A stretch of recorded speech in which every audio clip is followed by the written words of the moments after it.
دشبا هجراني ده من دخست تشتكي شترى ببيجن تشتكي بقاسي ايشا زاغروسان مزين بقاسي بجنا آزادي خوشك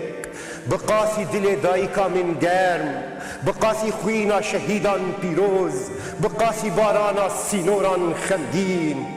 من دخست جترى ببيجن جتا حزدكم ولاتو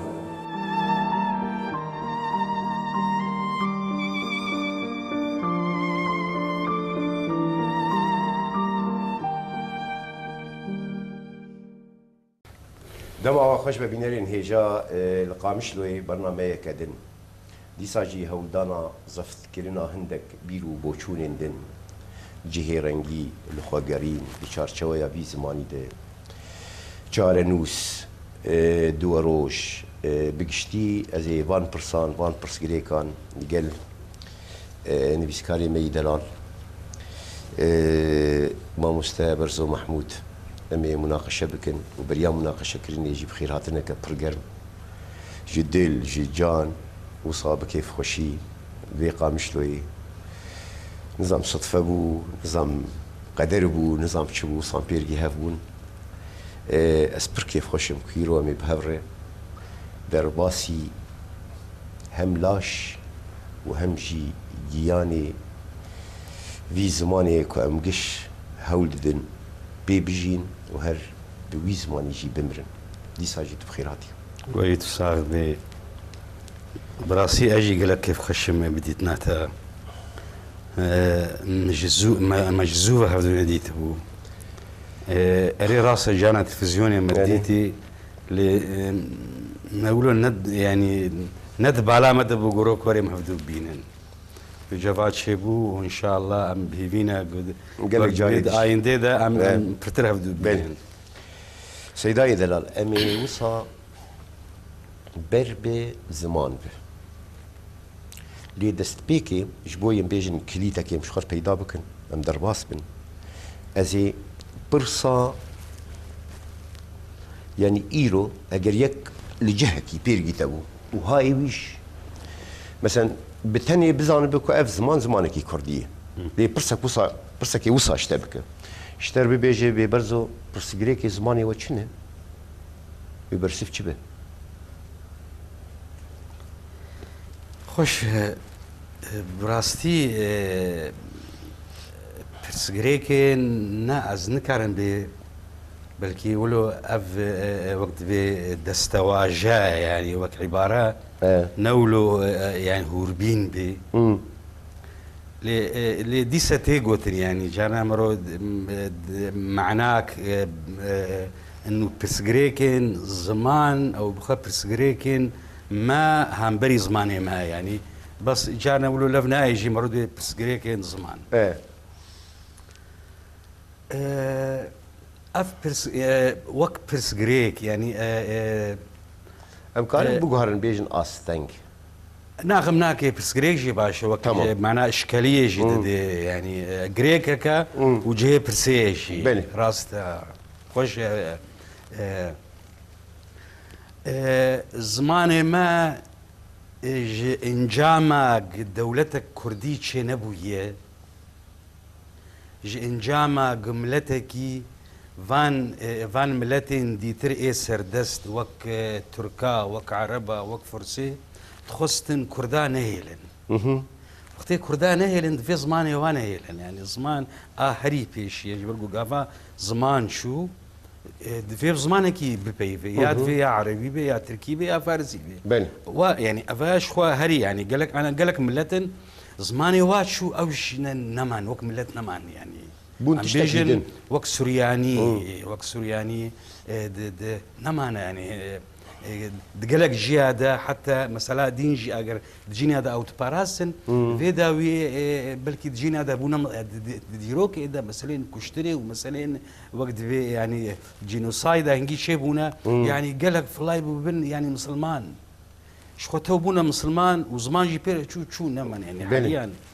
اف مثلا ها كردا انزان عقلي واي عشقي وق خلق بيجن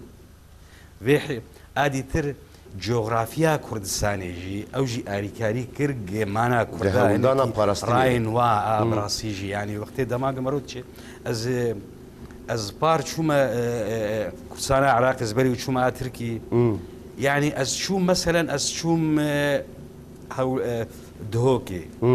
يعني إجدفر دهوكي حتى تشي هولير منطقة تشياي تجينا دا تشيا يعني أو تشيانا باشي أم هولير تشونا سليمانية وسليمانية أم تشونا تو سليمانية وقت تشي حلبشة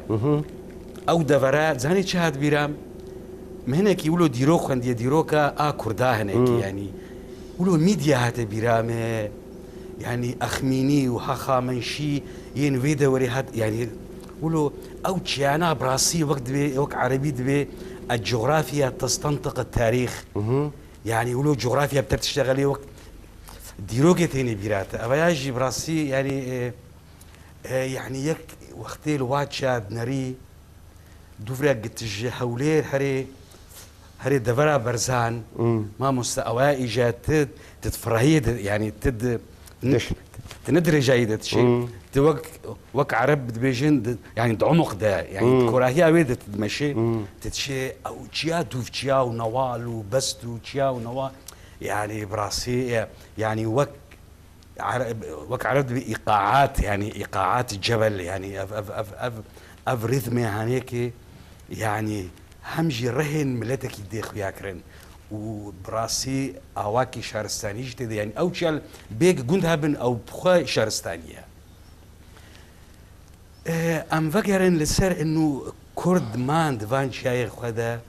افينا براسي هشت قزماني واناكي بميني متبوريا مدى ادي ترجي جبر ويجي مثلا ببيجن انا يعني ام بيجن او بشافتن بوهجين آسیم لکرین ام ببیجن هری دجوار او اكو باجارين كوجيشيا وقتيان يعني جبرويج مروت قال ويا تثبيت بك كوصاي تشتكي وقت بي يعني مثلا حركوا بالي شيء ام بچن كردواري وكردي اخافتن كورتر دبي يعني او هشي زلال ماي راسا انا تهري كركوكي كردين كركوكي قالك جوا كردياوا يعني قلت بلاوازه انما كردين سليمانيه خرتره ين هولير ين رواندوز ايرانيا امجي الفر مثلا يعني القامش له يعني تارين خرو كرد زارن وا يعني زماني واي كردي باقشتره خلكين جندا جندي قامش له جندي خلكين جندا يعني من زماني وا هناكي باقشتر ايش اهلين باجير باش دبي چارچوي دم بيجن كرد بخواه يعني همان ام بيجن برسيدن كرد بخواه ام بيجن حتى كيجان رادي او قاسي هشيارن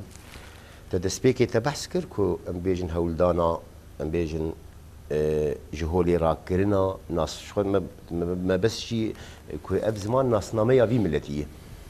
لي كرد بخواه حتى كيجان رادي تيجهشتين كو اب ناس نامه كوچو زمان يعني زمان كوچو ناسنا مجي چو دي باراستنا زمان ده خوش ما مست هري زمان يمد باوريان ده از دوی مسرد هنكي گشبينم طبعا فان بوغيرين گچه بوند فان هنچ صالي داويدا يعني افاكرنا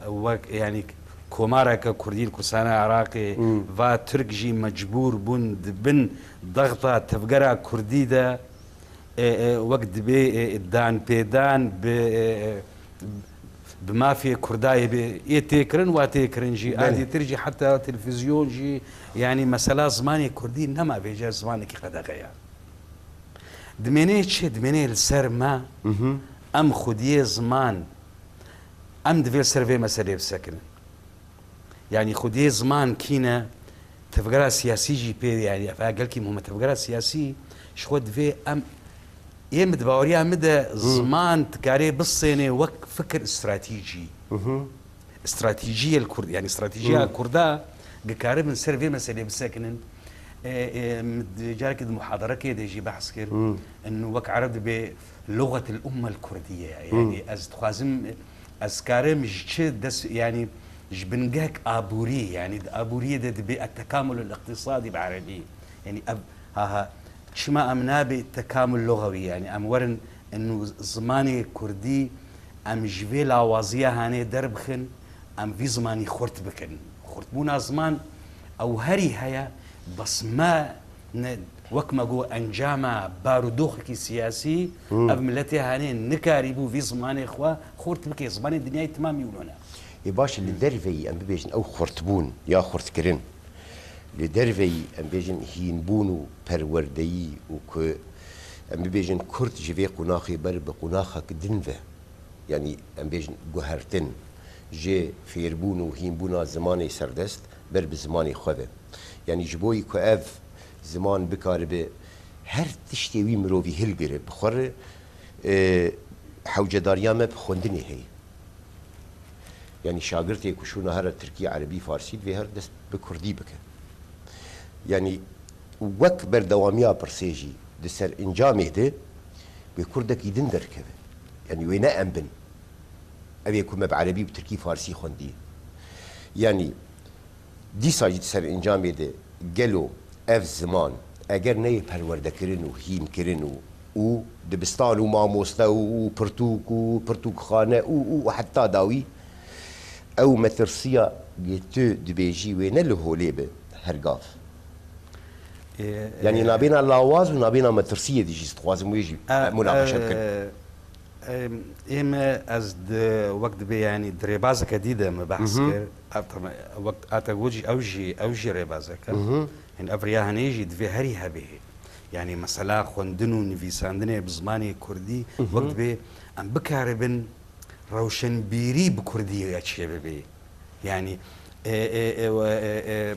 يعني مخابن حتانها روشن بيري بزاري كرمانجينينا بزاري سورانينها هيا انا كالي قالك برتوكين روشن بيريا الدنيا اجياني بخويني بزاري سوراني بس بايه كرمانجينينا اف مثلا هاجي اف راوستانك زمان زانين كردا ين هر چار پنج پارچا يعني پارچه ين سوفيت جي ين اوروبا جي كردين اوروبا افا براسي گرك وك كونغريكي السرفي مسألة شي بي كونغريكي ام يكجي مثلا نانو امي فان زارافا بكنيك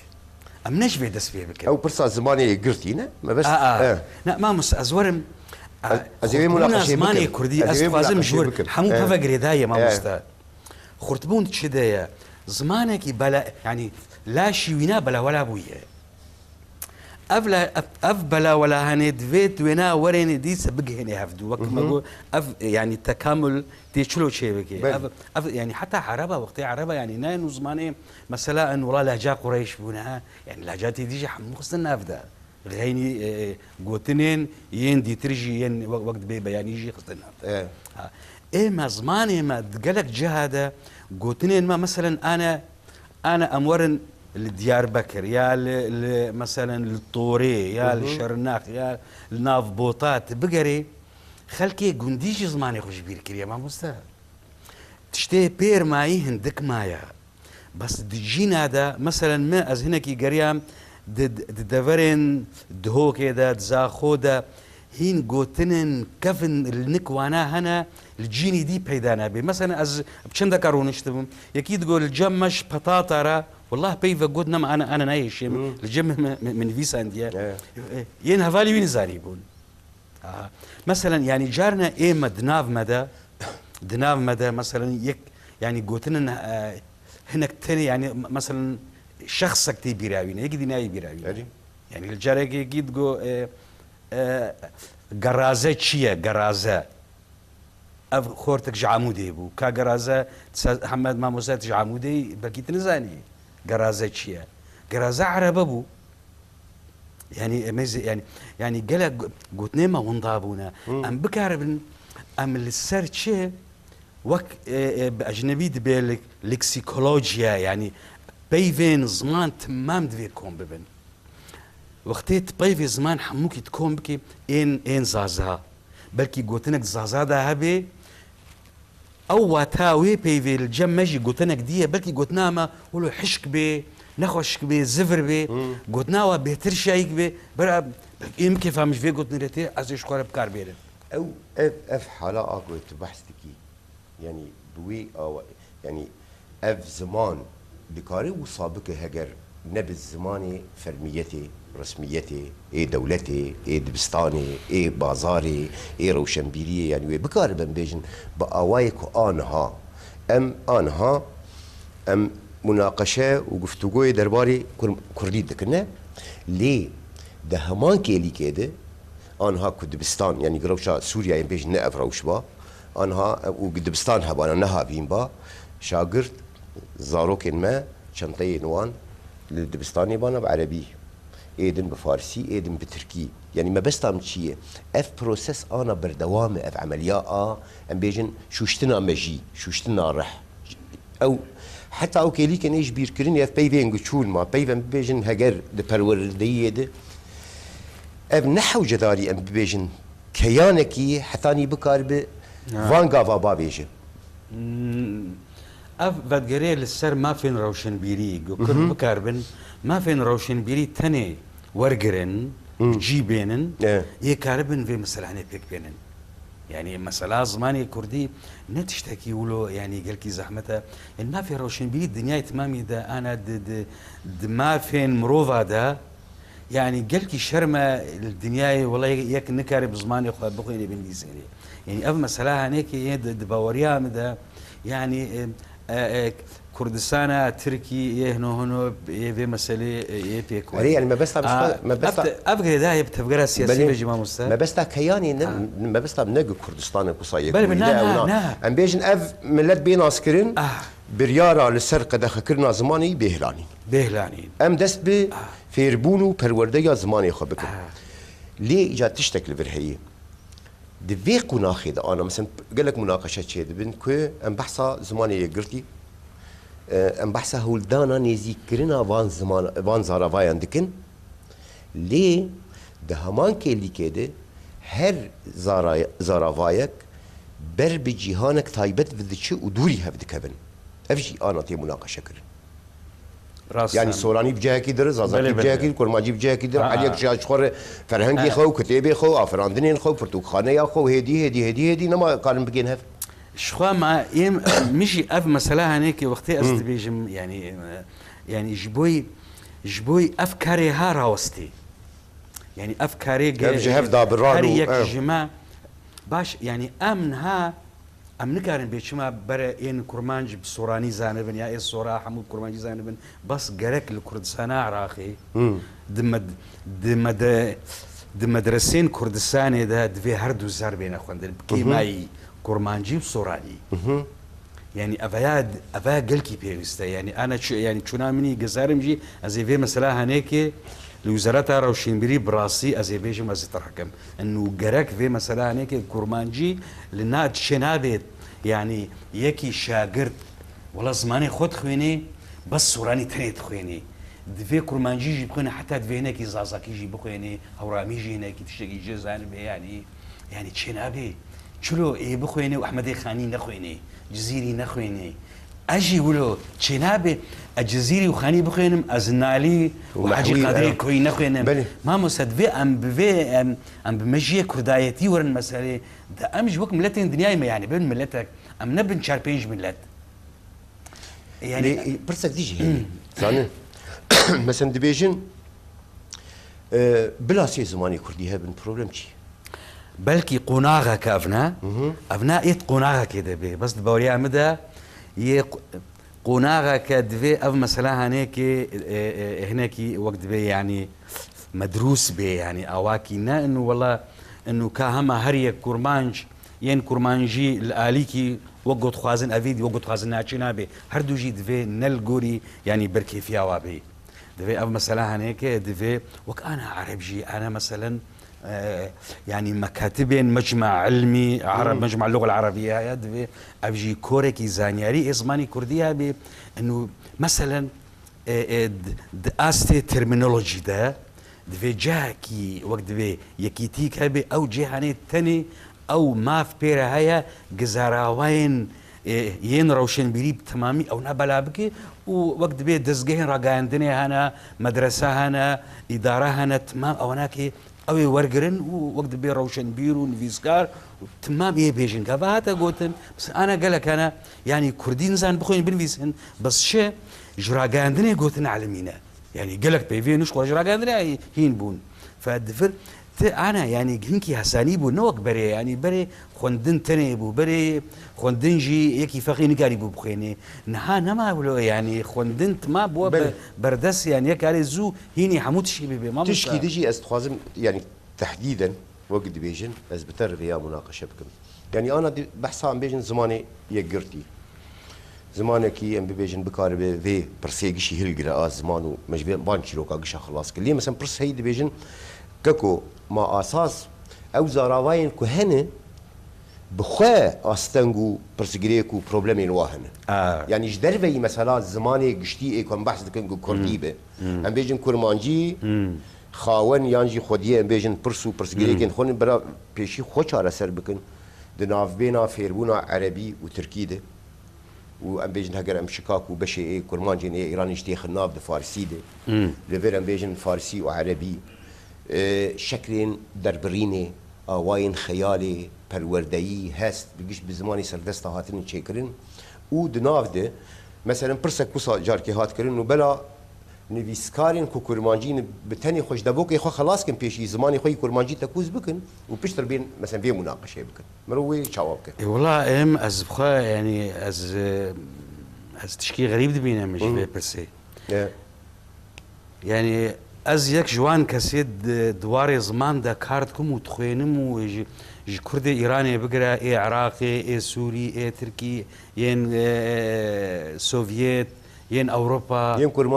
ين كرمانج وصوراني هردوكا حتى اورامي حتى زازاكي جيت شنات خوينم بله ما مستا دزاري كرمانجي دا از تشتكي تيد نابين تبرس غريك تيتنيا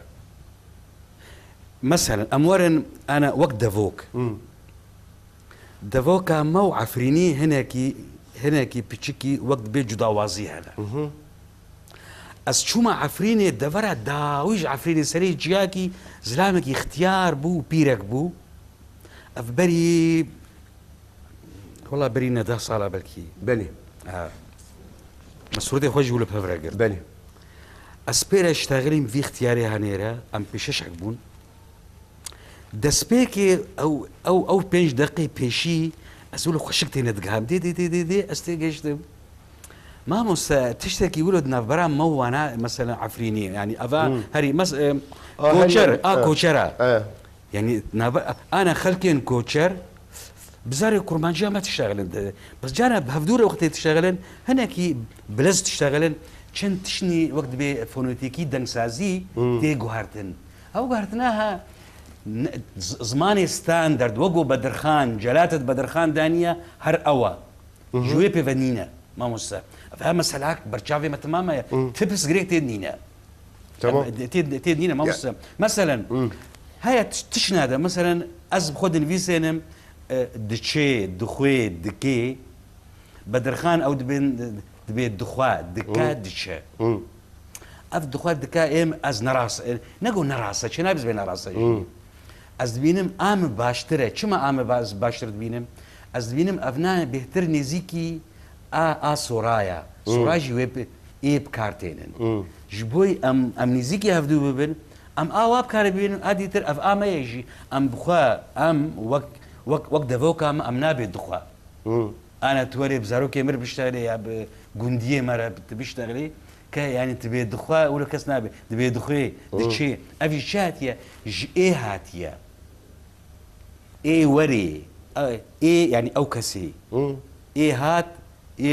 هات ايه خوارني بخي مثلا ايه نوي او اياها او ما مستا يعني او جوي هاتيا وقتين بدشي دخوي ندخو دكا جلالة بدرخان فرد الشانيه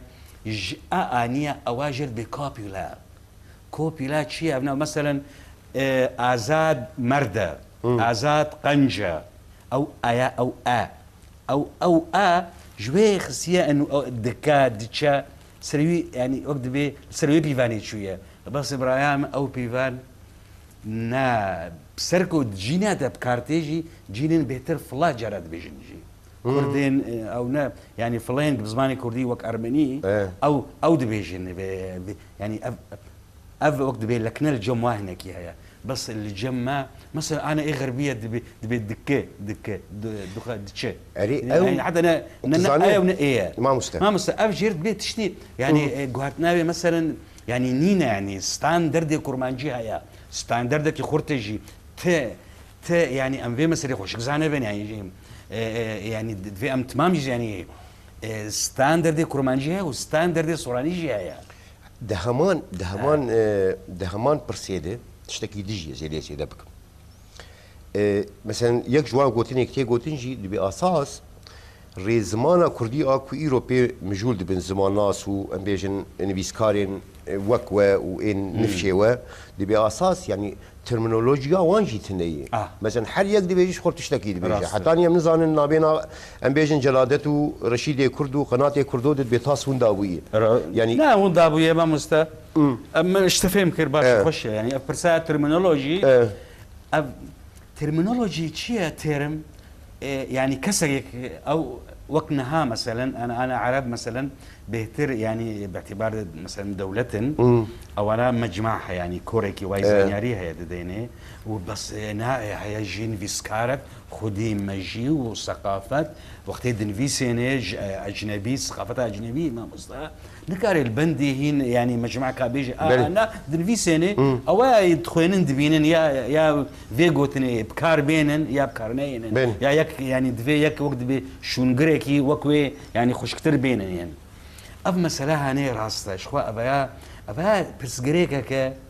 ام اجلو ما از خوازم انه ام كاربن كوريكي زانياري زماني كردي بيدانين جبو اف برسغريكن ام كارن چاره سر بكن چاره سريا و بحساني چه دبي ابا بس كوريكي زانياري روني يعني كسن وقت بي يعني جهدانا واخورته بزماني كردي وانا دبي مسري دروني وهيك عربنا طبعا بناجي براسي دبي وقت دبي دامو دزقه كي وينا يعني مؤسسه بي قبل ابناجي انسان خجيره بالبكن افالبونا هنا بكاربن تيرمون الفير طبعا وقت بيدخت هنا ام بعربي بيجن المعجميه والمصطلحيه هردو استاذ يعني وقت بي يعني بيفناسي يعني مكارن بيجن بيفناسي وزاراوناسي اف هردو امكارن هال سر راوسن وبيخن يك يعني افا مثلا يكتيا زماني كردي امكاربن فانا بيخن يك وام بكاربن زماني كرمانجي ام اسخازم سر تشكيل نقطه ديجي يعني خالك دي انه مثلا يكبي ريزماني زازا انا تشتن هنا ريزمان تشتكي وترمينولوجيا وبيف وتشتكي دي از انا كارم عربي بخم كرمانجي ما انا دبي كتبان دو روشن بيريكي كرد تشتغلي ناف جواتي دا دقوي بسمينن والله او سمان يا اخي ما قلت كان باخر يعني سمان جعليا سمان السما يسمي بعربي بنافبك سماني بنافكرن بو سما يا ما قول يعني افروش البيري كرد في شواتش بحيره شنو بيقولوا يعني تشيش برجو زماني عربي تويني بيبي عربي تهشيوينك يعني هشي انسان جي وك هارد كمبيوتر تشخص يدا او درت كبي بيجا يعني هي كردي هنانو باش دتشي بيديت كبيش ما ام كارن ترمينولوجيا كردي ام كارن سراوسن ام كارن في مثلا چاره سر بكن وزماني كردي دبي مثلا ده زنجينه ريما انا مثلا ترمينولوجيا بخوي يعني نا باركي برغرانو باركي نغرانا يعني انا الروج افا ام بيجن يعني كان كسن ايه برصا زمان مجول دبن بلا بيشر دحكستنا نانا بينش كاجيتنا نا يعني اف دكار مثلا ما مسأزد بي سر مسلاكنا تويبي نا ما انا بحث يعني برسغريكي خود كان ايه زرافاين خو ايه كا زرافايتا نيتنا ما مسا اف زا ام وك يعني ما بس تيرم جلدت بدر خان يك دانيه رشيد كرد يك دانيه مثلا قناتي كردو يك دانيه ابناء اين وانا نين يعني مثلا بيجي اف ان في يعني ان زاري كرمانجينا افي شنابي اي وانا انا اي سراجي لا ابجي معقوله ياك مسعود محمد دانيه وياك عبد الرحمن حاج معروف دانيه وياك مثلا دكتوره نسرين فخري دانيه مثلا زي بيجي لا باش بو اجي اي وانا يعني ودانيه اكيد دانيه او ناجي مثلا مسعود محمد جي فعل يعني ام بمثل رزمان يعني ترمينولوجيا رزماني دبيكار عبد الرحمن حاج معروف دبي كردار محمد امين هورماني ياكي دي تريجي هاي دبي فرمان ياكي دي مخن دبي كردا الجمة رشيدي كرد دبي بيشا ناب بيشك توقناتي كردو دانية فعل ياكي دي بكرن صادق بهاء الدين يعني ليكر الباجرات بدر خان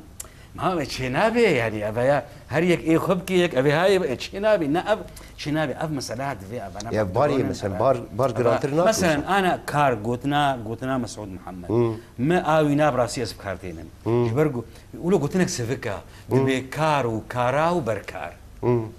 كار فعله كارا دبي وقت انجليزي دبي سبجكت يعني فاعل وبركار يجي بركارتي او وقت دبي اوبجكت مفعول به يعني ابنا خوش له كار وكارا وبركار سفكا يعني قلتني سفكن ونا ابنا سورانيه ناس اكيد كرديه دبي مسبري بس اللي بسكنن زماني كرديه يعني ابنا دبي امش ولو مفهومي يعني تجاهها كرديتشيه يعني زماني كردي يعني يعني حتى مثلا كارا مت سنسكريتي دي يعني شرايتها دي سنسكريتي ده كارا فعل وفاعله كار دوينج وكارا دور ابو زماني انجليزي برضه رجع منها برتوشي كتبك انجليزيه دي زمانزانيه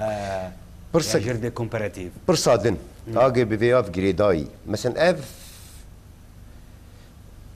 صدي صد همزة رافاين دي كسينا او قاسين بيجن درت خور ينوي زماني انكو بفي زماني مجول دبن ليد كورن هول ددن شاريك ام بيجن نيزيك بونك چه ستاندارد بچيه گرتي بچيه ام بيجن حديك لغور بيرو بوچونين خو برس جريكا اگو مشترگو اكو حريك اجا انا دس بيكري ريك شخور گرتي بتلفزيون خو كوارين خو روزنامين خو برهمين خو كتابين خو او دچه دفرد مروف چاوات کار پرسگریه مثلا دست نشان بک شو ناوی دابرانه و وقتینه يعني او نزيك بونا هف يعني لهف نزيك بون او برس دكافي چارچوي سياسي مرو مناقشه بيان روشنبيريه يعني ايه مشترش تكيبيش مثلا لباشوري كردستان يعني حسا كله مرچه بو اف برس روشنبير بخا وان زاراوان دوري هف دخيلن ده الوستين خده ده بوچورين خده ده مثلا انا مثلا قالك ملو برسك بوساجي بك برا سوراني زماني قرتي بدا اي ستاندارد اي كردستاني قشي برس قليك شي مثلا مناقشات كوسا ملو بك ناف خده خوش حمود خوش بس بعقليك زانياري اها او كيليك شما نابه او عقليه زانياري يعني السياسه رولا خد ليزي يا ام يعني نكشتن وي اصلي وقت بي ام 1 برسجري كان شارع سلبك ونعم بكار الهفدو قهداري بكن ما مست افدد السيما داير راسي افيا ديس يعني ادبيجم ام في مسألة نخن سونجي سياسية يعني انا از بريد دمك بيكي روش بيكي سياسي رو نشتم ام سيرفي مسألة اشتغالين نقول والله استشكي نزاهم دفع مسألة زمان ده قلت مسألة زمان ده از وقت شو از تشكي نزاهم باري مي جو هون بس امكان اريكاريه بكن كاتش ما تخستن بس وكي دي باش ما ايه دناكن ها ما مستالفر ابناء زانيد في يعني ايه دن افقرك يعني ما بس عم ايه روشنبير ها دفي روشنبير بكن يعني ما بس عم ايه دن شما ايه روشنبير ايه روشنبير تمام خش انا فهم كده تمام ايه روشنبير دفي بيرابن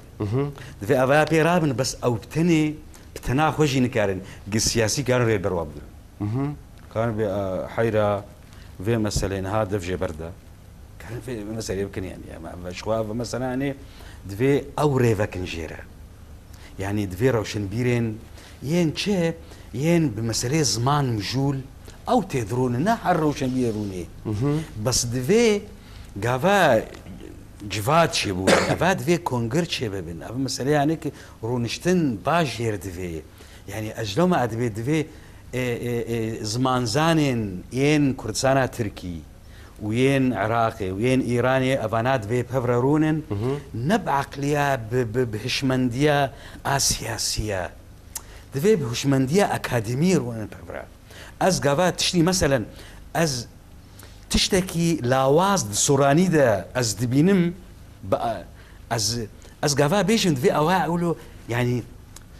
نطنق جيبنا يعني دفي از الجور بيفانن زان السيجا فاز هرميدا للجور بيفانن از مخازم از اخو مثلا تشنادلو مثلا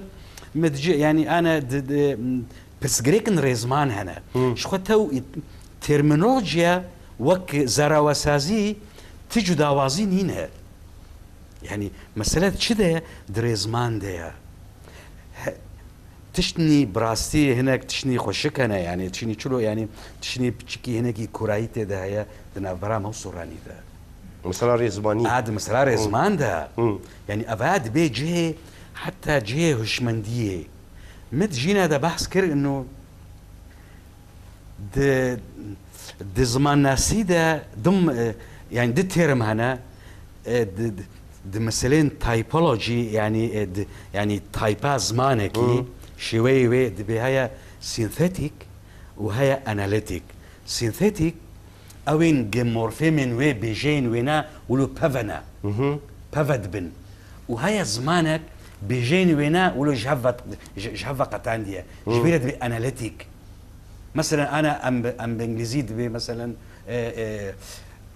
the door of the room the door of the room فرنسي مثلا لا بورت دو لا شامبر دو لا ناف برا يعني دوغوتنا دو لا دفرد شايا الفير مثلا فرنسي دوغوتنا فرض الانجليزي ده اوف الجمة دبي اي او يا هاجي جيرة دبي يعني بعربية علامة نشانية يعني نشانة كريزمانية ببيفي فيجيتي ولو سفكتريجي تبي مثلا دريه اودي يا جوري يعني ايه مثلا كاتشا من بيزا من مثلا كوري من ها الفر مثلا ده انجليزي ده يا فرنسي ده مثلا اناليتيك اما ورن ين ديتر يعني ين سينثيتيك مثلا صورات بكرم وكاتشم بس هاري بكوري من وكاتشي من جهه يعني هردو انا تمام الفير شيء مثلا الجم وانا تشتن هنا دريزمان ده حالك هي جرد بي الريجاتيف الريجاتيف هنيك دكرمانجي ده بأواكي ديار دبي وتصوراني ده هر تصوراني ده جهايا شخو أبايا خالك هري جرينجا من السرهين بلعب نكريا خالا جرينج شيء ما مستا انه زماني كردي مثلا زازا جيبوا في مسألة اخوان زازازي زمانك اريجاتيف تيدي حلا اريجاتيف اب حلا هنيك كرمانجي ده هي وتصوراني ده هي اب حلا فارسي دنينا وقتي اب حلا فارسي تن افاها يكجي زارين زماني كردي تكيك انه بنقا خدا زمانك ايه پارچه بویه شما اف رگتش برگو تشکی کورا و مثلا نولو گریدای بمجیه وقت چومسکی دبی ديب ستراكشر هي سيرفيس ستراكشر يعني البنيه العميقه والبنيه السطحيه يعني بنجاها كور واس وقت باسهر سرا الفر ده هنكي تشتن جريدايا مجيفه يعني انا ياك مثلا دبي ناموي بالسوراني هيك كرماني ناموي تشيا نكاري فيبكي يعني ناموي او دبي من نافي حتى هش بأواكي دية قالبي هش نينا بأواكي دية مع مصر نا دبي يعني از انا اشترفكم دبي نا من في باشا نا من في باش من ورا بياخد جهه من ناوي يعني من ناوي باشا بس تبي نات ما تأب من تسفكر جكر ما غمناكي بس تخست يعني خست بدو نافا عبر جرت بي يعني وك يعني كرديا ما كرمانجي هناكي ودبي مور لوجيك يعني بهتر منطقيه لغوري ستراكشرين زمانين جهاني بتمامي يعني تجينا دا الصورات تجينا دا يعني اوين هنا تبيجي افولو شخوره شكرنا افنا يعني اواكي تي نشلو يكي بتشو كله هند بي يعني دي تشارشوية عم بيجن افا بيجي ما مستعفا مثلا بدو دريجه يعني هنا يعني افا الجيكي الدوكي دانو صانن شيبو بان دكتور كرين جوارا عيدا افجا مرايا يعني ام وقت بي يعني وقت رزمان ام نكارن في مسألة فين بكن شبر قلنا رزمان زانبون ام تناجن فان مسألة ده كورا او جي ساكني وراس وخبرها بينايا وخبرها بينا راس برسك وصب بلس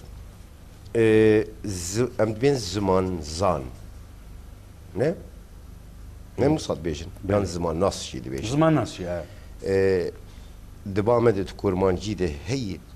زمان ناس زمان زان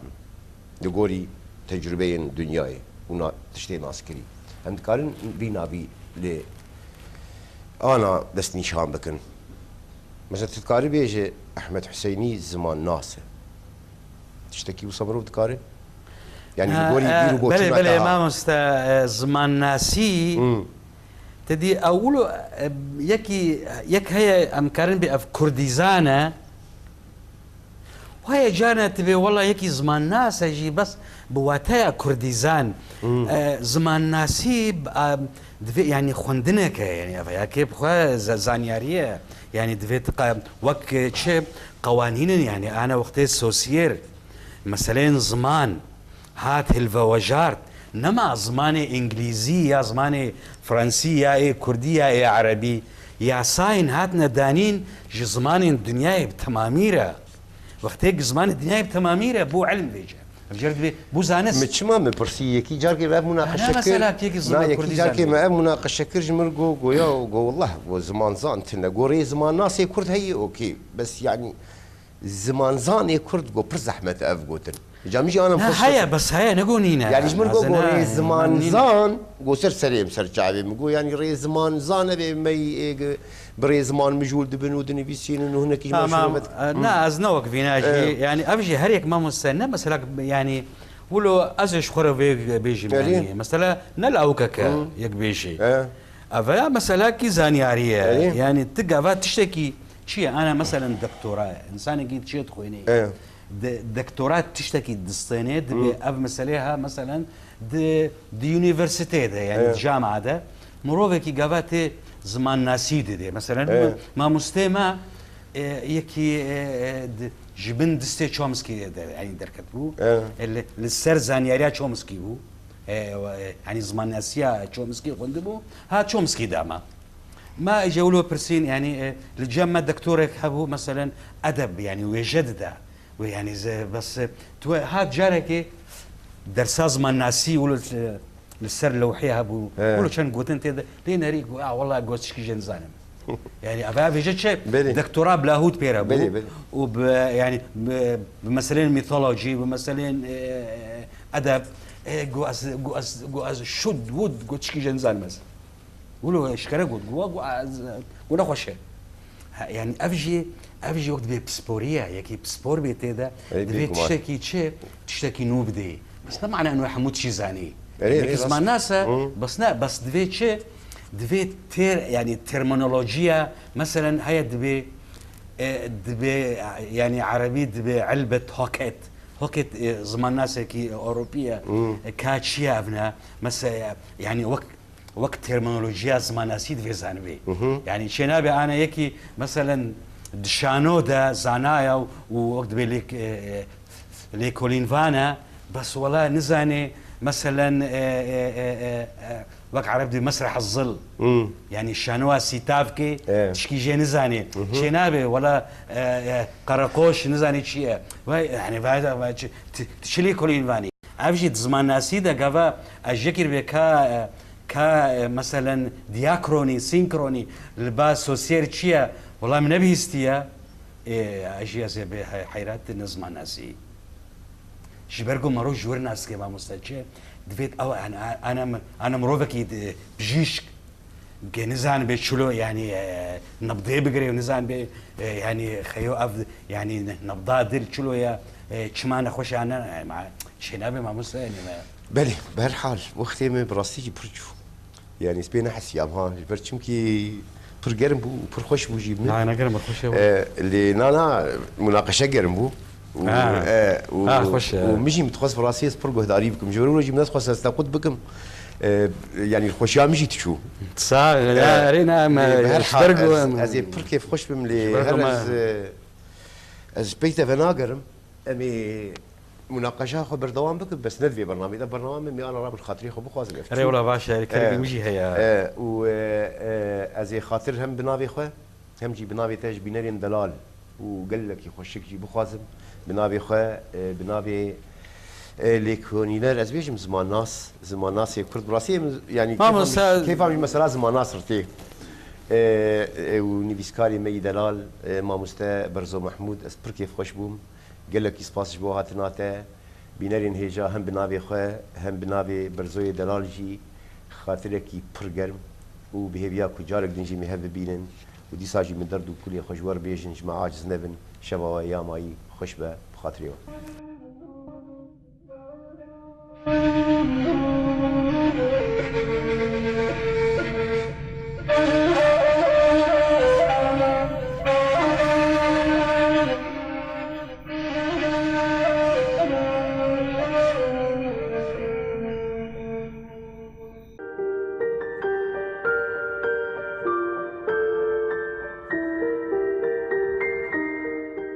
دشبا هجراني ده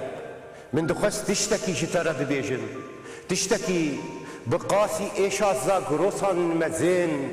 بقاسي بجن آزادي خوشك بقاسي دل دايكا من گرم بقاسي خوينا شهيدان بيروز بقاسي بارانا سينوران خمدين من دخست جترة ببيجن